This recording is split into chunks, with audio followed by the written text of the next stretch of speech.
ಇಟ್ಕೊಂಡಿದ್ದೆ. ಬಟ್ಟಿಟ್ಕೊಳ್ಳೋದು ಮುಸ್ಲಿಮರಿಗೆಲ್ಲ ದಾನ ಹಿರಿಯೋದು ದುಡ್ಡನ್ನೆಲ್ಲ ಬಂದ್ಬಿಟ್ಟು ಒಂಥರ ಇದು ತೆರಿಗೆ ದಾಳಿ, ಭಯೋತ್ಪಾದನಾ ದಾಳಿ ಅಂತಾರಲ್ಲ, ಭಯೋತ್ಪಾದನಾ ದಾಳಿಯನ್ನ ನಾವು ಜಮ್ಮು ಕಾಶ್ಮೀರ ಆ ಭಾಗದಲ್ಲಿ ನೋಡಿದಿರಿ. ಇದು ಬೆಂಗಳೂರಲ್ಲಿ ಮತ್ತು ಇಡೀ ಕರ್ನಾಟಕದಲ್ಲಿ ತೆರಿಗೆಯ ದಾಳಿ. ಒಂದ್ ರೀತಿ ಕಾಂಗ್ರೆಸ್ ಅವರು ಭಯೋತ್ಪಾದಕರ ರೀತಿ ತೆರಿಗೆಗಳನ್ನ ಹಾಕ್ತಾ ಇದ್ದಾರೆ. ಹಿಂದೆ ಇದ್ರಂತೆ ಅವನ್ ಯಾರೋ ತೊಗಲಕ್ಕು ಅಲ್ಲ, ಅವನೇ ಬಾಬರು, ತೊಗಲಕ್ಕು, ಮೊಹಮ್ಮದ್ ಬಿನ್ ತೊಗಲಕ್, ಈ ತರದವ್ರು ಇದ್ರು. ಅವ್ರು ಬರೀ ತೆರಿಗೆ. ಹಂಗೆ ಇವರು ಅದೇ ವಂಶ. ನಮ್ಮನ್ನ ಒಂದೇ ನಿಮಿಷಣ, ನಮ್ಮನ್ನ ಮನುವಾದಿಗಳು ಅಂತ ಹೇಳ್ತಾರೆ. ಮನುವಾದಿಗಳು ಅಂತಾರೆ ನಮ್ಮನ್ನ. ನಾನು ಮನು ಯಾರು ಅಂತಾನೆ ನನ್ಗೆ ಗೊತ್ತಿಲ್ಲ. ಅವನ ಫೋಟೋನು ನೋಡಿಲ್ಲ ನಾನು, ಅವನ ಪುಸ್ತಕನೂ ಓದಿಲ್ಲ ನಾನು. ವಾದಿ ಅಂತಾರೆ ಇವರು ವಾದಿ ಯಾವುದು?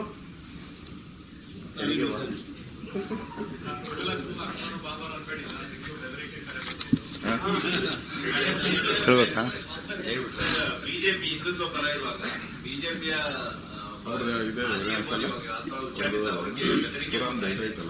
ನೇರವಾಗಿ ವಿಡಿಯೋ ಆಡಿಯೋ ಎಲ್ಲ ಬರ್ತಾ ಇದೆ. ನಿಮಗೆ ಹೇಳ್ತಾರೆ ಯತ್ನಾಳ್ ಅವರಿಗೆ ಅವ್ರ ಪಕ್ಷದ ಉಚ್ಚಾಟನೆ ಆದ್ರೂ ಸಹಿತ ಹಿಂದುತ್ವದ ವಿಚಾರದಲ್ಲಿ ಮಾತಾಡ್ತಾರೆ.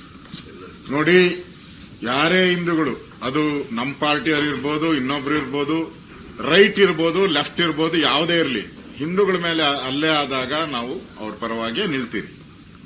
ಅದು ಪ್ರಶ್ನೆನೇ ಇಲ್ಲ. ಬೆದರಿಕೆ ಕೆರೆ ಬರ್ತಾ ಇದೆ ಅಂತ.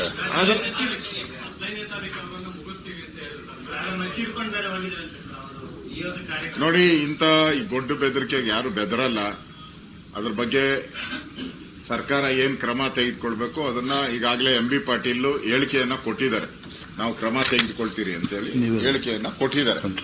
ಅದರಿಂದ ನಮ್ಮಲ್ಲಿ ಈ ಶರಿಯತ್ ಕಾನೂನುಗಳು ಏನು ಬರ್ತಾ ಇದೆ, ಸಿದ್ದರಾಮಯ್ಯ ಅಧಿಕಾರಕ್ಕೆ ಬಂದ ಮೇಲೆ ನಮ್ಮನ್ನ ಮನಿವಾದಿಗಳು ಅಂತಾರೆ. ಇವರೆಲ್ಲ ನಡೆಸ್ತಾ ಇರೋದು ಶರಿಯಾ ಕಾನೂನುಗಳು. ಶರಿಯಾನ ಶರಿಯಾ ಕಾನೂನು. ನಮ್ದು ಮನು ಅಂತಾರೆ, ಇವ್ರು ಶರಿಯಾ ಕಾನೂನು. ಇದನ್ನ ಒಪ್ತೀರಾ?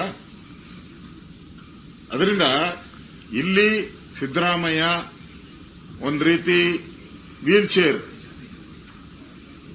DK ಶಿವಕುಮಾರ್ ಒಂದ್ ರೀತಿ ಫಾಸ್ಟ್ ಟ್ರೈನ್. ಈಗ ಅಧಿಕಾರ ಕಿತ್ಕೊಳ್ಳೋ ಅಂಕತೆ ಅಧಿಕಾರ ಇಲ್ಲಿ ಆಡಳಿತ ಪೂರ್ತಿ ಕುಸಿದೋಗಿದೆ. ಅದರ ವಿರುದ್ಧವಾದಂತ ಹೋರಾಟವನ್ನ ನಾವು ಒಂದು ವಿರೋಧ ಪಕ್ಷವಾಗಿ ಹೋರಾಟವನ್ನ ಪ್ರಾರಂಭ ಮಾಡಿದಿರಿ.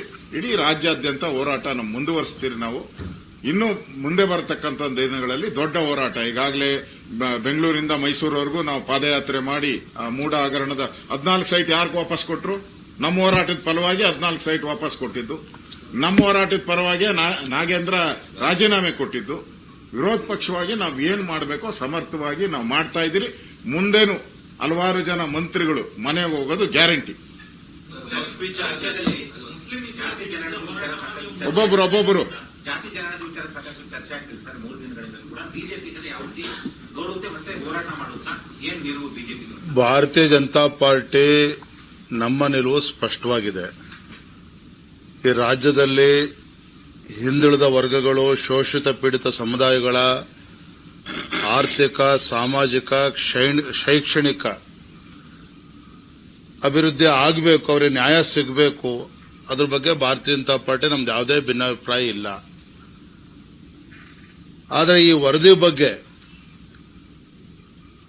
ಈ ಸರ್ಕಾರ, ಸಿದ್ದರಾಮಯ್ಯ ಸರ್ಕಾರ ಅಂತಿಮವಾಗಿ ಯಾವ ನಿಲುವನ್ನು ತೆಗೆದುಕೊಳ್ತಾರೆ ಕಾದ್ ನೋಡೋಣ. ಬೊಟ್ಟಿಂದ ಹಾವು ಬಿಡ್ತೀನಿ ಅಂತೇಳಿ ಸಿದ್ದರಾಮಯ್ಯನವ್ರು ಹೇಳಕ್ ಶುರು ಮಾಡಲ್ಲ. 20 ತಿಂಗಳುಗಳಾಯ್ತು. ನಾವು ಭಾರತೀಯ ಜನತಾ ಪಾರ್ಟಿ ಅವತ್ತಿಂದನೂ ಕೂಡ ಒಂದು ಪ್ರಶ್ನೆ ಕೇಳ್ತಾ ಇದ್ದೇವೆ, ಉತ್ತರ ನೀಡ್ತಾ ಇಲ್ಲ ಸಿದ್ದರಾಮಯ್ಯನವರು. ನಿಮ್ಮ ಹಿಂದಿನ ಅವಧಿಯಲ್ಲಿ ಸಿದ್ದರಾಮಯ್ಯನವರು ಕಾಂಗ್ರೆಸ್ ಸರ್ಕಾರ ಇದ್ದಾಗ ಸಿದ್ದರಾಮಯ್ಯನವರ ಹಿಂದಿನ ಅವಧಿಯಲ್ಲಿ 2015ರಲ್ಲೇ ವರದಿ ರೆಡಿ ಇದ್ರೂ ಸಹ, ತಯಾರಿದ್ರೂ ಸಹ ಅದನ್ನ ಯಾಕೆ ಸ್ವೀಕಾರ ಮಾಡಲಿಲ್ಲ? ಅದನ್ನ ಯಾಕೆ ಇಂಪ್ಲಿಮೆಂಟೇಷನ್ ಮಾಡಲಿಲ್ಲ? 4-5 ವರ್ಷ ಅವರೇ ಇದ್ರಲ್ಲ ಮುಖ್ಯಮಂತ್ರಿಗಳಾಗಿ. ಯಾರು ತಡೆದ್ರದನ್ನ? ಈಗ ಸರ್ಕಾರ ಬಂದು 20 ತಿಂಗಳಾದ್ಮೇಲೆ ಈಗ ಯಾಕೆ ನೆನಪಾಗಿದೆ ಮತ್ತೆ? ಹಾಗಾಗಿ ಅಂತಿಮವಾಗಿ ರಾಜ್ಯ ಸರ್ಕಾರದ ಅಂತಿಮ ನಿರ್ಧಾರ ಏನಾಗ್ತದೆ ಈ ವಿಚಾರದಲ್ಲಿ? ಯಾಕೆಂದ್ರೆ ಮೊನ್ನೆ ಕ್ಯಾಬಿನೆಟ್ ಅಲ್ಲಿ ಇಟ್ಟಿದ್ರು, ಮತ್ತೆ ಸ್ಪೆಷಲ್ ಕ್ಯಾಬಿನೆಟ್ ಕರೆದಿದ್ದಾರೆ 17ನೇ ತಾರೀಕು. ಕ್ಯಾಬಿನೆಟ್ ಅಲ್ಲಿ ಸಚಿವರುಗಳು ಅವ್ರು ಯಾರು ಏನೇನು ಅಭಿಪ್ರಾಯ ಕೊಡ್ತಾರೆ ಎಲ್ಲ ಕೂಡ ಚರ್ಚೆ ಆಗಲಿ. ರಾಜ್ಯ ಸರ್ಕಾರ ಒಂದು ಅಂತಿಮ ಸ್ಟ್ಯಾಂಡ್ ಏನು ನಿರ್ಧಾರ ಏನೋ ತೆಗೆದುಕೊಳ್ಳಿ, ತದನಂತರ ನಾವು ಅದ್ರ ಬಗ್ಗೆ ಉತ್ತರ ಕೊಡ್ತೇವೆ. ನನ್ನ ಮೊದಲ ಪ್ರಶ್ನೆ ರಾಜ್ಯದ ಮುಖ್ಯಮಂತ್ರಿಗಳಿಗೆ, ಹಿಂದೆ ಯಾಕೆ ನಿಮ್ಮ ಅವಧಿಯಲ್ಲಿ ನೀವೇ ಮುಖ್ಯಮಂತ್ರಿಗಳಿದ್ದು 150 ಕೋಟಿ ಖರ್ಚು ಮಾಡಿ ನೀವೇ ಹೇಳಿದಾಗ 1,20,000 ಜನ ಓಡಾಡಿ ಎಲ್ಲ ಮಾಡಿ ವರದಿ ತಯಾರಿದ್ರು ಸಹ ಅದನ್ನ ಯಾಕೆ ಸ್ವೀಕಾರ ಆಗಲಿಲ್ಲ, ಯಾಕೆ ಇಂಪ್ಲಿಮೆಂಟೇಷನ್ ಆಗಲಿಲ್ಲ? ಈಗ 20 ತಿಂಗಳಾದ್ಮೇಲೆ ಎಷ್ಟು ಬಾರಿ ಚರ್ಚೆ ಆಗಿದೆ. ಈಗ ಕ್ಯಾಬಿನೆಟ್ ಸಚಿವರು ಅದಕ್ಕೆ ವಿರೋಧ ವ್ಯಕ್ತಪಡಿಸ್ತಾ ಇದ್ದಾರೆ. ಹಾಗಾಗಿ ಅಂತಿಮವಾಗಿ ರಾಜ್ಯ ಸರ್ಕಾರ ಏನು ಅಂತ ಅಂತಿಮ ತೀರ್ಮಾನ ತೆಗೆದುಕೊಳ್ಳಿ, ಆಮೇಲೆ ಭಾರತೀಯ ಜನತಾ ಪಾರ್ಟಿ ನಮ್ಮ ಪ್ರತಿಕ್ರಿಯೆ ನೀಡ್ತೇವೆ. ನಿಮ್ಮನೆ ಬಂದಿದ್ರೆ ಫಸ್ಟ್ ಹೇಳಿ. ಒಂದೇ ಹೇಳ್ತೇನೆ, ಇವತ್ತಿಗೆ ಸೀಮಿತವಾಗಿ ಈ ರಿಪೋರ್ಟ್ ಏನಿದೆ, it's not only unscientific, it's also outdated. ಯಾಕಂದ್ರೆ 10 ವರ್ಷ ಕಳೆದಿದೆ ಈಗಾಗಲೇ. ಸಿದ್ದರಾಮಯ್ಯ ನಿಜವಾಗ್ಲೂ ಕೂಡ ಪ್ರಾಮಾಣಿಕರೇ ಇದ್ರೆ ಹಿಂದುಳಿದ ಸಮುದಾಯಗಳಿಗೆ ನ್ಯಾಯ ಕೊಡಲೇಬೇಕು ಅನ್ನುವ ಇಚ್ಛಾಶಕ್ತಿ ಈ ರಾಜ್ಯದ ಮುಖ್ಯಮಂತ್ರಿಗಳಿಗಿದ್ರೆ 2015ರಲ್ಲಿ ಬಂದಿರತಕ್ಕಂತ ಈ ವರದಿ, ಯಾಕಂದ್ರೆ 10 ವರ್ಷಕ್ಕೊಂದ್ಸಲ ನೀವು ಸಾಮಾಜಿಕ ಶೈಕ್ಷಣಿಕ ಎಲ್ಲವೂ ಕೂಡ ವರದಿ ತೆಗೆದುಕೊಳ್ಬೇಕಾಗುತ್ತೆ, ಸರ್ವೆ ಮಾಡಿಸಬೇಕಾಗುತ್ತೆ. 10 ವರ್ಷ ಮುಗಿದಿದೆಯಲ್ಲ, ಸೊ ಇಟ್ಸ್ ಔಟ್ಡೇಟೆಡ್ ರಿಪೋರ್ಟ್ ಇದು. ಮುಖ್ಯಮಂತ್ರಿಗಳು ನೀವೇ ಇದ್ದೀರಿ, ನಿಮ್ದೇ ಕಾಂಗ್ರೆಸ್ ಸರ್ಕಾರ ಇದೆ, ಮತ್ತೊಮ್ಮೆ ಸರ್ವೆ ಮಾಡಿ ಅದನ್ನು ಯಾರು ಬೇಡ ಅಂತ ಹೇಳ್ತಿದ್ದಾರೆ. ಮತ್ತೆ ಯಾರ್ಯಾರದ್ರಲ್ಲಿ ಸ್ಟೇಕ್ ಹೋಲ್ಡರ್ಸ್ ಇದ್ದಾರೆ ಎಲ್ಲರನ್ನೂ ಕರೀರಿ ರಾಜ್ಯದ ಮುಖ್ಯಮಂತ್ರಿಗಳಾಗಿ, ಎಲ್ಲರನ್ನೂ ಕರೆದು ಚರ್ಚೆ ಮಾಡಿ ರೀಸರ್ವೆ ಮಾಡಿ ಅದನ್ನ ಸೈಂಟಿಫಿಕ್ ಆಗಿ ಮಾಡಲಿ. ಅದನ್ನ ಮೊದಲನೇದು ಅನ್ಸೈಂಟಿಫಿಕ್ ಅಂಡ್ ಔಟ್ಡೇಟೆಡ್ ರಿಪೋರ್ಟ್ ಏನಿದೆ ಇವತ್ತು, ಅದನ್ನ ಇವ್ರು ಕಸದ ಬುಟ್ಟಿಗೆ ಹಾಕ್ಬೇಕು ರಾಜ್ಯದ ಮುಖ್ಯಮಂತ್ರಿಗಳು. ಯಾಕಂದ್ರೆ 10 ವರ್ಷ ಕಳೆದಿದೆ, 10 ವರ್ಷ ಕಳೆದಿದೆ. ಹಾಗೆ 10 ವರ್ಷಕ್ಕೊಂದ್ಸಲ ಮತ್ತೆ ರೀಸರ್ವೆ ಮಾಡಲೇಬೇಕಾಗತ್ತೆ ಇವರು.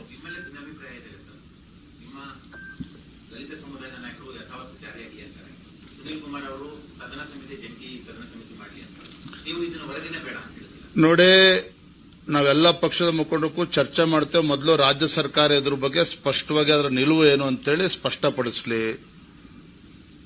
ಮುಖ್ಯಮಂತ್ರಿ ಒಂದು ಹೇಳ್ತಾರೆ, ಉಪಮುಖ್ಯಮಂತ್ರಿ ಒಂದು ಹೇಳ್ತಾರೆ, ಇನ್ನೊಬ್ರು MB ಪಾಟೀಲ್ ಒಂದು ಹೇಳ್ತಾರೆ, ಪರಮೇಶ್ವರ್ ಒಂದು ಹೇಳ್ತಾರೆ. ಆಡಳಿತ ಪಕ್ಷದಲ್ಲೇ ಗೊಂದಲ ಇದೆ. ನಮ್ ಗೊಂದಲದ ಬಗ್ಗೆ ಯಾಕೆ ತಲೆ ಕೆಡಿಸ್ಕೊಂಡಿದ್ದೀರಿ? ರಾಜ್ಯದ ಮುಖ್ಯಮಂತ್ರಿಗಳು ಪ್ರಾಮಾಣಿಕವಾಗಿ ಅವರ ಕಳಕಳಿ ಇದೆಯಾ, ಇದನ್ನ ಯಥಾವತ್ತಾಗಿ ಇದು ಮಾಡಬೇಕು ಅಂತೇಳಿ ಮಾಡಬೇಕು ಅಂತಾದ್ರೆ ಅದರ ಪ್ರಾಸ್ ಅಂಡ್ ಕಾನ್ಸ್ ಏನು ಅಂತ ಚರ್ಚೆ ಮಾಡಲಿ ಫಸ್ಟ್ ಕ್ಯಾಬಿನೆಟ್ ಅಲ್ಲಿ ಏನು ಅಂತ ಅಂತಿಮವಾಗಿ ನಿರ್ಧಾರ ಮಾಡಲಿ. ಆಮೇಲೆ ಭಾರತೀಯ ಜನತಾ ಪಾರ್ಟಿ ಇದ್ರ ಬಗ್ಗೆ ನಾವು ಪ್ರತಿಕ್ರಿಯೆ ನೀಡ್ತೇವೆ.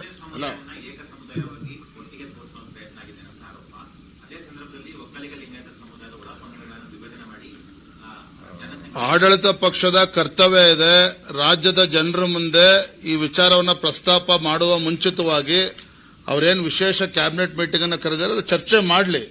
ಚರ್ಚೆ ಮಾಡಿದ ನಂತರ ನಾವು ಉತ್ತರ ಕೊಡ್ತೇವೆ.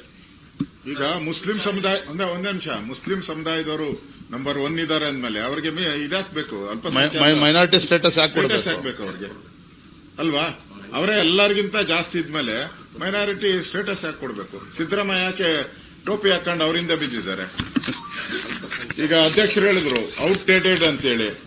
ಅವ್ರು ಸಮೀಕ್ಷೆ ಮಾಡಿದಾಗ 6 ಕೋಟಿ ನಮ್ದು, ಈಗ 7 ಕೋಟಿ ಆಗಿದೆ ನಮ್ದು. 1 ಕೋಟಿ ಜನ ಅಲ್ಲಿಗೆ ಎಲ್ಲೋಗ್ಬೇಕು? ಈಗ ಅರಬ್ಬಿ ಸಮುದ್ರಕ್ಕೆ ಬಿಡ್ಬೇಕು ಅವರೆಲ್ಲ ಹೋಗಿ.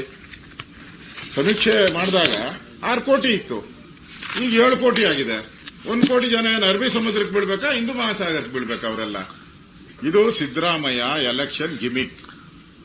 ಬಿಡ್ತೀನಿ, ಹಸರಾವ್ ಬಿಡ್ತೀನಿ, ನಾಗರಾವ್ ಬಿಡ್ತೀನಿ ಎಲ್ಲ ಅಂತ ಹೇಳ್ತಾರೆ. ನೋಡಿ, ಬರದ್ ಮಾಡ್ಕೊಳ್ಳಿ, ನೆಕ್ಸ್ಟ್ ಕ್ಯಾಬಿನೆಟ್ ಅಲ್ಲಿ ಇದಕ್ಕೊಂದು ಸಬ್ ಕಮಿಟಿ ನೇಮಕ ಮಾಡಿದೀನಿ, ಅವ್ರು ತೀರ್ಮಾನ ಮಾಡ್ತಾರೆ ಅಂತ DK ಶಿವಕುಮಾರ್ ನೇತೃತ್ವ ಮಾಡ್ಬಿಟ್ಟು. ಕಾಂಗ್ರೆಸ್ ವರ್ಚಸ್ಗಿಂತ ಸಿದ್ದರಾಮಯ್ಯನವರಿಗೆ ಅವ್ರ ವರ್ಚಸ್ಸಿನ ಬಗ್ಗೆ ಚಿಂತನೆ ಜಾಸ್ತಿ ಆದಂಗೆ ಕಾಣ್ತದೆ.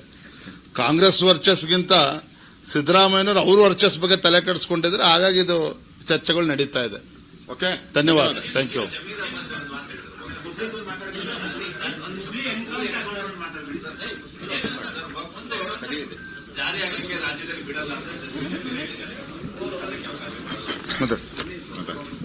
ಏನಂದ್ರೆ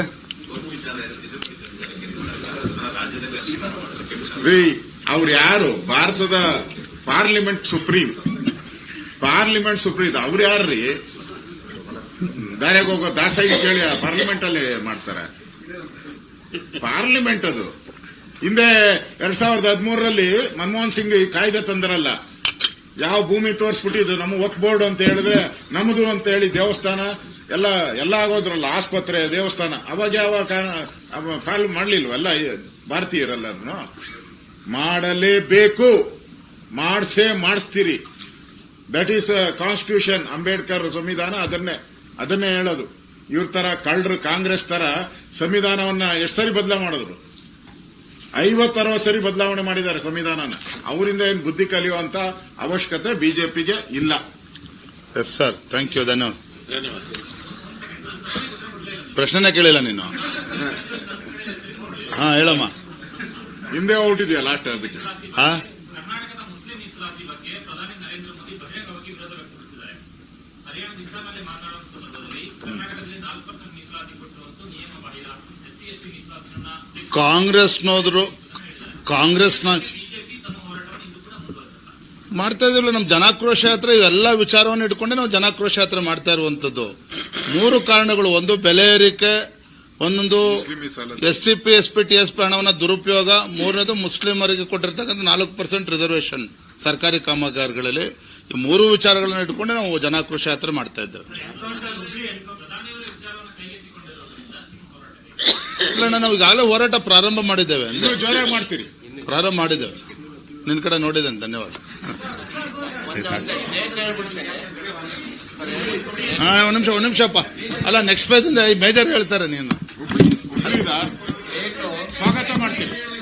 ಸ್ವಾಗತ ಮಾಡೋದಲ್ಲ. ಒಂದ್ ನಿಮಿಷ. ಇದು ಹುಬ್ಳಿ ಎನ್ಕೌಂಟರ್ ಏನಾಗಿದೆ, ಅದು ಜನನು ಕೂಡ ಅದನ್ನ ಸ್ವಾಗತ ಮಾಡಿದ್ದಾರೆ. ಜನ ಜೈಕಾರ ಹಾಕಿದ್ದಾರೆ. ಅಮಾಯಕ ಬಾಲೆ ಮೇಲೆ ಆಗಿರ್ತಕ್ಕಂಥ ಅನ್ಯಾಯವನ್ನ ಯಾವುದೇ ಕಾರಣಕ್ಕೂ ಕ್ಷಮಿಸಕ್ ಸಾಧ್ಯ ಇಲ್ಲ. ನಾನು ಕೂಡ ಗೃಹ ಸಚಿವನಾಗಿ ಕೆಲಸ ಮಾಡಿದ್ದೀನಿ. ಯಾವ ಹೆಣ್ಣು ಮಗಳು ಧೈರ್ಯ ತೋರಿ ಎನ್ಕೌಂಟರ್ ಮಾಡಿದ್ದಾರೆ, ಕಾನೂನು ರೀತಿ, ಅನ್ನಪೂರ್ಣ ಕಾನೂನು ರೀತಿ ಎನ್ಕೌಂಟರ್ ಮಾಡಿದ್ದಾರೆ, ಅದಕ್ಕೆ ನಮ್ಗೆ ಬೆಂಬಲ ಇದೆ. ಈ ತರ ಯಾರು ಅಮಾಯಕ ಹೆಣ್ಣು ಮಕ್ಕಳ ಮೇಲೆ ಈ ತರದ ಹಲ್ಲೆಗಳನ್ನು ಮಾಡ್ತಾರೆ ಅವರೆಲ್ಲರಿಗೂ ಎಚ್ಚರಿಕೆ ಗಂಟೆ ಹೋಗಿದೆ. ಇದು ಇಲ್ಲಿಗೆ ನಿಲ್ಲಬಾರದು. ಈ ತರದ ಯಾರ್ಯಾರು ಕೆಲಸ ಮಾಡ್ತಾರೋ ಅವರೆಲ್ಲರಿಗೂ ಕೂಡ ಇದೇ ತರದ ಒಂದು ಶಿಕ್ಷೆಗಳು ಆಗ್ಬೇಕು, ಕಾನೂನು ರೀತಿ ಆಗ್ಬೇಕು. ಒಂದು ನಿಮಿಷ, ರವಿಕುಮಾರ್ ಅವರು. ನಮ್ಮ 2ನೇ ಹಂತದ ಜನಾಕ್ರೋಶ ಯಾತ್ರೆ ಬೆಳಗಾಂನಿಂದ, ನಿಪ್ಪಾಣಿಯಿಂದ ಪ್ರಾರಂಭ ಆಗ್ತಾ ಇದೆ. ನಾಳೆ ಅಂಬೇಡ್ಕರ್ ಬಂದ್ಬಿಟ್ಟು 100 ವರ್ಷ ಏನು ಆಗ್ತಾ ಇದೆ ನಿಪ್ಪಾಣಿಗೆ, ಅದನ್ನ ವಿಜೃಂಭಣೆಯಿಂದ ಆಚರಿಸಬೇಕು ಅನ್ನುವಂಥದ್ದು ಹಿನ್ನೆಲೆಯಲ್ಲಿ ನಿಪ್ಪಾಣಿನಲ್ಲಿ ಕಾರ್ಯಕ್ರಮ ಇದೆ. 16ನೇ ತಾರೀಕು ಬೆಳಗಾವಿಯಲ್ಲಿ ಇದೆ 11 ಗಂಟೆಗೆ. ಅದಕ್ಕೆ ನಮ್ಮ ಅಧ್ಯಕ್ಷರು, ವಿಪಕ್ಷ ನಾಯಕರು, ಮಾನ್ಯ ಜಗದೀಶ್ ಶೆಟ್ಟರು ಎಲ್ಲರೂ ಕೂಡ ಇರ್ತಾರೆ. ಹುಬ್ಳಿ ಕ್ಯಾನ್ಸಲ್ ಆಗಿದೆ ಅಂತ ಮುಂದಕ್ಕೆ ಅದು 28ನೇ ತಾರೀಕಿದೆ ಹುಬ್ಳಿ. 17ನೇ ತಾರೀಕು ಬಾಗಲಕೋಟೆ, ಬಿಜಾಪುರ. ಬೆಳಿಗ್ಗೆ 11 ಗಂಟೆಗೆ ಬಾಗಲಕೋಟೆ, 3:15 ವಿಜಯಪುರ. 18ನೇ ತಾರೀಕು ಕಲಬುರಗಿ, ಬೀದರ್. ಇದು 11 ಗಂಟೆಗೆ. ಇನ್ನು 3ನೇ ಹಂತದ್ದು 21ನೇ ತಾರೀಕಿಂದ ಪ್ರಾರಂಭ ಆಗಿದೆ. ಪತ್ರಿಕಾಗೋಷ್ಠಿಗೆ ಹೊರಟ್ರಲ್ಲ.